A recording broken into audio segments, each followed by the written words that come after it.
Hello guys, isi-share ko lang sa inyo guys kung anong karanasan ko nung nagkaroon ako ng anxiety.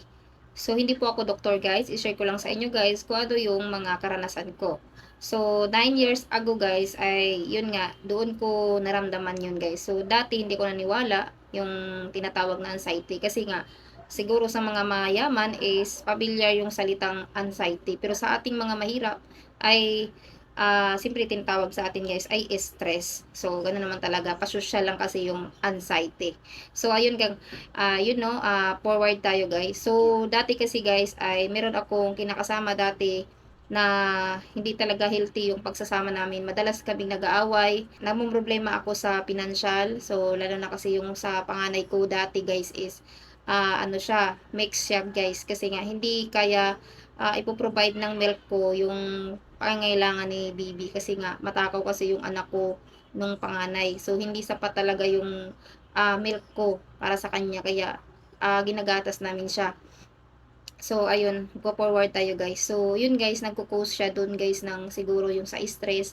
Yung tinatambayan ko yung problema. Tapos, sinasarili ko yung problema guys. Hindi ko sinishare. Hindi ko sinishare sa mama ko. Kasi nga, nahihiya ako mag-share. Kasi nga, baka sa dami-dami ng problema ni mama, dadagdagan ko pa.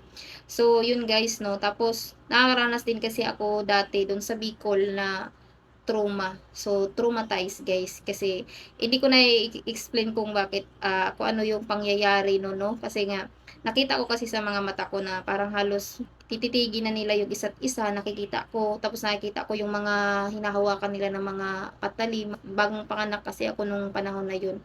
2012 yun nangyari eh. So, traumatized. So, doon na rin guys. Tapos, lagi kaming nag-aaway mag-partner, parang stress talaga ako lagi. Di ako nakakatulog ng maayos sa gabi, lagi ko iniisip yung mga problema. Tinatambayan ko yung problema, guys. Tapos lutang ako, parang lagi akong nag-iisip, tapos wala ako sa sarili, ganun ako dati, guys. Tapos parang ang hirap kong mag-explain sa problema ko, parang gusto ko sinasarili ko na lang kasi pag ini-explain ko baka mamaya sasabihin nila asawa pa more, mga ganyan naman talaga tayo guys eh. Tapos mahirap kasi guys maghanap ng tao ng pagkakatiwalaan mo na i-share mo yung problema mo, ganun. Kaya pinipili ko na lang talagang manahimik at ikimkim ko yung problema. So, yung sa akin kasi guys is hindi yun normal na anxiety. Anxiety panic attack kasi yung pinagdaanan ko. So, akala nila yung anxiety is madali lang. So, napagdaanan ko talaga guys na kinakapos ako sa paghinga. Na akala ko nga talagang hanggang doon na lang ang buhay ko. Akala ko talaga matitigil na ako. Kaya nagbanggit na talaga ako na Lord, tulungan mo ako Lord. Kasi ayaw ko talagang matigil ng maaga kasi kawawa yung anak ko. Kasi 1 taon na higit pa lang yung baby ko noon.